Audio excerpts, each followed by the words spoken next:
ব্যবসা করে, মুরগি পালন করে কিন্তু অসংখ্য মানুষ কিন্তু সর্বস্বান্ত হয়ে গেছে। তার যেমন নজির আছে, তেমনি মুরগি পালন করে অনেকেই আছে লাখপতি, কোটিপতি হয়েছে, তারও নজির আছে।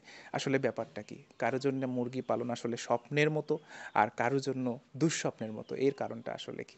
এর কারণটা যেটা আমরা বলব সেটা হচ্ছে মুরগি কিন্তু একটা সেনসিটিভ আসলে পালন করাটা। এখানে কিন্তু অনেক ধরনের সমস্যা হয় এবং এর পালন পদ্ধতি যদি ১৯-২০ হয় তাহলে কিন্তু এই সমস্যাগুলো হয়। আর যারা কিন্তু এটা পালন করতে পারেন, বিভিন্ন সমস্যার যখন সম্মুখীন হয় বা সমস্যার সম্মুখীন হওয়ার আগেই কিন্তু তিনি ব্যবস্থা যদি গ্রহণ করেন তাহলে কিন্তু তার জন্য মুরগি পালন কিন্তু লাভজনক। আজকে আমরা একটা খামারে চলে যাব। সেই খামারে কিন্তু তিনি আসলে একজন বিদেশ ফেরত একজন ভাই। তিনি তার খামার বললে আসলে ভুল হবে। তিনি তার বাড়ির ছাদে কিন্তু মুরগি পালন করেন। তিনি আসলে বিভিন্ন ধরনের সমস্যার সম্মুখীন হয়েছেন।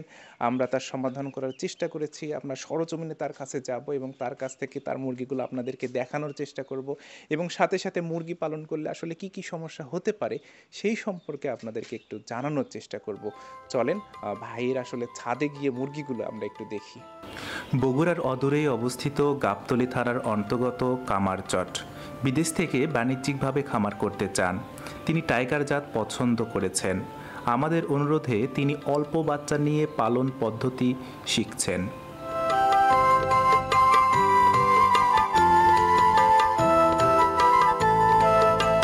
এটা কিন্তু বাড়ির ছাদ, তার নিজের থাকার জায়গা। এরকম থাকার জায়গাতেই কিন্তু আসলে মুরগি পালন করা যায়, মুরগি পালন করা শেখা যায় এবং একবার শিখে কিন্তু আসলে আপনি ব্যবসায়িক উদ্দেশ্যে কিন্তু মুরগি পালন করতে পারেন। এই যে ভাইয়ের আমরা খামারে আসছি, খামারের ভিতরে ভাইকে দেখা যাচ্ছে। আসসালামু আলাইকুম ভাই, কেমন ওয়ালাইকুম আছেন ভাই? সালাম। ভাই, আপনার মুরগির বাচ্চাগুলো এখন কেমন আছে? এখন আলহামদুলিল্লাহ ভালো। যে এর আগে আপনি বললেন যে আসলে বাচ্চাগুলো মারা যাচ্ছিল, কি সমস্যা হয়েছিল আসলে? সমস্যা আসলে হয়েছিল, কাঠের গুঁড়া দিছিলাম। হুম, হুম। কাঠের গুঁড়া দেওয়াতে বাচ্চা মারা যাচ্ছিল। তাহলে আপনাকে যে পরামর্শ দিলাম তারপরেই, তো সেটাতে কোনো কাজ হয়েছে কিনা সেরকম একটু। সেটাতে এখন আলহামদুলিল্লাহ ভালো। আপনার পরামর্শ দেওয়াতে আমার মুরগি বাচ্চা আলহামদুলিল্লাহ ভালো আছে। ভালো আছে। তো তখন আসলে আপনার কি মনে করে আপনি কাঠের গুঁড়া ব্যবহার করেছিলেন আসলে? কাঠের গুঁড়া অন্য একজনের পরামর্শ নিয়েছিলাম, উনি বলছিল যে কাঠের গুঁড়া দেন। ওই পরামর্শেই আমার মুরগি বাচ্চা মারা গেছে আর কি। আচ্ছা। আপনারা যারা নতুন খামারি আছেন, খামার করতে যাচ্ছেন, একটু খেয়াল রাখবেন কাঠের গুঁড়া কিন্তু ব্যবহার করা যাবে না। কাঠের গুঁড়াতে কিন্তু ছত্রাক জন্মগ্রহণ করে, ফাঙ্গাস জন্মগ্রহণ করে। যেই ফাঙ্গাস এবং ছত্রাক কিন্তু আসলে বাচ্চার যে শ্বাসনালী আছে সেখানে ক্ষত সৃষ্টি করে এবং ব্রুডিং নিউমোনিয়া হয়, বাচ্চা কিন্তু মারা যাওয়া শুরু করে। তাই কিন্তু কাঠের গুঁড়া কিন্তু ব্যবহার করা যাবে না। কাঠের গুঁড়া ব্যবহার করতে পারবেন যখন মুরগি বড় হয়ে যাবে, সেই সময় আপনি ভালো করে শুকিয়ে নেবেন, নিয়ে কিন্তু তারপরে আপনি ব্যবহার করতে পারবেন। এখন মুরগির বাচ্চার বয়স কত আপনার? এখন মুরগির বাচ্চা বয়স 22 দিন। 22 দিন হচ্ছে। এখন ওজন কেমন এসেছে আপনার মুরগির বাচ্চার? ওজন 300-250 এরকম ২৫০ হবে। গ্রাম। আসলে ৩০০-২৫০ গ্রাম আসলে সচরাচর হাইব্রিড মুরগি বা সোনালী মুরগি কখনো হয় না। সেই হিসেবে কিন্তু আপনার মুরগির বাচ্চার ওজন যথেষ্ট ভালো আছে। আসলে শেখার জন্য আপনি মুরগি পালন করছেন। আপনার কি মনে হয় যে আ আস্তে, আস্তে শিখে শিখার পরে আপনি ব্যবসায়িক উদ্দেশ্যে পালন করা যাবে কিনা? হ্যাঁ, আস্তে আস্তে অভিজ্ঞতা হইলে ব্যবসার উদ্দেশ্যে পালন করা যাবে। পালন করা যাবে। এখন কোন জাতের মুরগি আপনি পালন করছেন? আমি এখন টাইগার। টাইগার জাতের মুরগি পালন করছেন। তা এই সম্পর্কে এই যে ২০ দিন যে আপনি মুরগি পালন করলেন, এই যে আপনার অভিজ্ঞতা সম্পর্কে বলেন এবং কি, কি সমস্যা হয়েছিল সেই সম্পর্কে আমাদেরকে একটু জানান। প্রথমে কাঠের গুঁড়া দিছিলাম, এটা সম্বন্ধে আমার ধারণা ছিল না। হুম, হুম। বোর্ডিং সম্বন্ধে ধারণা ছিল না। আপনার পরামর্শে এসব ধারণা হয়েছে একটু। আলহামদুলিল্লাহ, সামনে কিছু করা যাবে। বরাবর। ভাই কিন্তু স্বপ্ন দেখছেন। স্বপ্ন দেখা ভালো। আপনারাও স্বপ্ন দেখেন। কিন্তু আসলে একটু শিখেন। এই অল্প, অল্প করে শিখে কিন্তু আপনি পরবর্তীতে কিন্তু ব্যবসায়িক উদ্দেশ্যে কিন্তু যেতে পারেন। যে ২২ দিনে ২০ দিনে কিন্তু মুরগির অবস্থা খুবই ভালো। ভাইয়ের যেমন সমস্যা হচ্ছে এবং সেই ক্ষেত্রে কিন্তু ভাই সমাধানও পাচ্ছেন আস্তে, আস্তে। এখান থেকে কিন্তু শিখছেন। পরবর্তী যখন হ্যাঁ, আপনি মুরগি পালন করবেন আপনার মনে হয়, এই সমস্যাগুলো হবে কিনা আপনার মনে হয়? না, ইনশাল্লাহ এই সমস্যাগুলো হবে না। হবে না। কারণ এই সমস্যাগুলো প্রথমে আমার ধারণা ছিল না। হুম, হুম। এখন ধারণা হয়েছে, এখন পরবর্তী সময়ে সব সমস্যা হইব না। আচ্ছা। সব কাজেরই কিন্তু প্রথম শিখতে হয়, তাই নতুন যে খামারি আছে তাদেরও কিন্তু আসলে শেখাটা খুবই দরকার।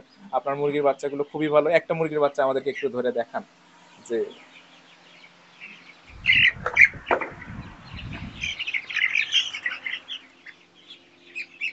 এই যে আপনারা দেখতে পাচ্ছেন মুরগির বাচ্চাটা, এই বাচ্চাটা কিন্তু খুবই সুন্দর।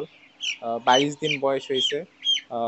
এটা কিন্তু হাইব্রিড থেকে ভালো, যেটাকে টাইগার বলা হয়। 22 দিন বয়সে এটা তো 300 গ্রাম ওজন হবেই। 300 গ্রাম ওজন কিন্তু খারাপ না। এটা 45 দিনে কিন্তু বিক্রি করা যাবে আমাদের মনে হয়। এভাবে কিন্তু আপনি আসলে সঠিক পন্থা অবলম্বন করে আপনিও কিন্তু মুরগি পালন করতে পারেন। ভাইকে অসংখ্য ধন্যবাদ। ভাইয়ের খামার কিন্তু আপনি ঘুরে দেখলেন। ভাই কিন্তু 300 মুরগি কিনেছিলেন। তখন প্রথম একটা ছোটখাটো ভুলের কারণে কিন্তু 50টা বাচ্চা মারা গেছে। ভাই চিন্তা ভাবনা করছেন ভবিষ্যতে আবার হয়তো মুরগি পালন করবেন। সেক্ষেত্রে ভাইকে বলবো যে আমাদের তরফ থেকে যে অল্প করে আবার বাচ্চা নেবেন, নিয়ে একটু আরো একটু ইনশাল্লাহ, অভিজ্ঞতা অর্জন ইনশাল্লাহ, করবেন, করার ইনশাল্লাহ, পরে আপনি আসলে ব্যবসায়িক উদ্দেশ্যে আপনি কিন্তু যেতে পারেন। ইনশাল্লাহ।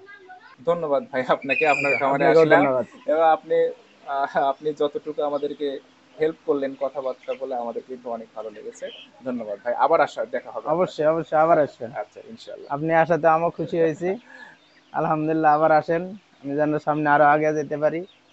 এটাই আমাদের স্বপ্ন, যেন প্রত্যেকটা খামারে আসলে এখান থেকে প্রফিট করতে পারে। কারণ আমরা সবাই জানি মুরগি ব্যবসাতে কিন্তু যেমন লাভ আছে তেমন কিন্তু লসও আছে। আপনি যদি শিখে করতে পারেন ইনশাল্লাহ লাভ হবে। আর যদি মনে করেন আপনি আসলে ভিডিও দেখে উৎসাহিত হয়ে মুরগি পালন করবেন, তাহলে কিন্তু আপনি লোকসানের সম্মুখীন হতে পারেন। সেক্ষেত্রে শেখাটা কিন্তু মূল ব্যাপার। ব্যবসায়িক উদ্দেশ্যে পালন করতে হলে আপনাকে অবশ্যই কমপক্ষে 1 বছর পরীক্ষামূলক মুরগি পালন করতে হবে এবং এই পালন পদ্ধতি থেকে আপনি অভিজ্ঞতা অর্জন করবেন। কারণ 1 বছর বিভিন্ন মাসে বিভিন্ন সমস্যা হয়, আবহাওয়া আলাদা থাকে। আজকে আমরা চলে এসেছিলাম একটা খামারে। ভাই কিন্তু আসলে শেখার উদ্দেশ্যে প্রথম বাচ্চা নিয়েছিল, আর একটু বেশি বাচ্চা নিতে চেয়েছিল। কিন্তু আমরাই বললাম যে ভাই আসলে যখন আপনি শিখবেন তখন একটু অল্প করে নিয়েই শেখেন। সেক্ষেত্রে দেখা গেল এই খামারে এসে আমরা দেখতে পাচ্ছি প্রথম 20 দিনে কিন্তু আসলে তিনি দুইটা সমস্যার সম্মুখীন হয়েছে। একটা হচ্ছে ব্রুডিং নিউমোনিয়া, আর একটা হচ্ছে মুরগি যে ঠোকরা ঠুকরি করে, হ্যাঁ, এই দুইটা কারণ। আসলে ব্রুডিং নিউমোনিয়া যখন হয়েছিল তখন কিন্তু তিনি আমাদের সাথে যোগাযোগ করে। তখন আসলে তার খামারের ভিডিওটা দেখে তখন আমরা শনাক্ত করতে সমর্থ হই যে আসলে কাঠের গুঁড়া তিনি ব্যবহার করেছেন। এই কারণেই কিন্তু আসলে ব্রুডিং নিউমোনিয়াটা হয়েছিল। তখন তাকে আমরা বলি যে কাঠের গুঁড়াটা আসলে আপনি চেঞ্জ করে দেন। দেওয়ার পরে আপনি যে কাজটা করতে পারেন, ব্রুডিং নিউমোনিয়ার বেশ কিছু ওষুধ পাওয়া যায় বাজারে। যেমন আপনি তুতে ব্যবহার করতে পারেন, তারপরে হচ্ছে নবফ্লুর নামে ওষুধ আছে, সেটা আপনি ব্যবহার করতে পারেন। ভাইকে আমরা পরামর্শ দিয়েছিলাম আপনি নবফ্লুর ওষুধ ব্যবহার করেন এবং হচ্ছে আপনি কাঠের গুঁড়াটা পরিষ্কার করে দেন। ইনশাআল্লাহ তার কিন্তু এই সমস্যাটার সমাধান হয়েছে। এখন যেটা আমরা দেখতে পাচ্ছি 20 দিন পরে যে তার মুরগি ঠোকরা ঠুকরি করছে, এটা কিন্তু মুরগির শরীরে ক্যালসিয়ামের ঘাটতি হলে, লবণের ঘাটতি হলে কিন্তু এই সমস্যাটা হতে পারে। এই ঘাটতিটা যাতে না হয় সেক্ষেত্রে আপনি যে কাজ করতে পারেন, আপনি কিন্তু লবণ ব্যবহার করতে পারেন। আপনি যে খাবার পানি দেবেন সেখানে হালকা করে লবণ ব্যবহার করতে পারেন। আর সবথেকে চিরস্থায়ী সমাধান, ভালো সমাধান হচ্ছে মুরগির ঠোঁটে ছ্যাঁকা দেওয়া। আপনি কিন্তু মুরগির ঠোঁটে ছ্যাঁকা দিতে পারেন।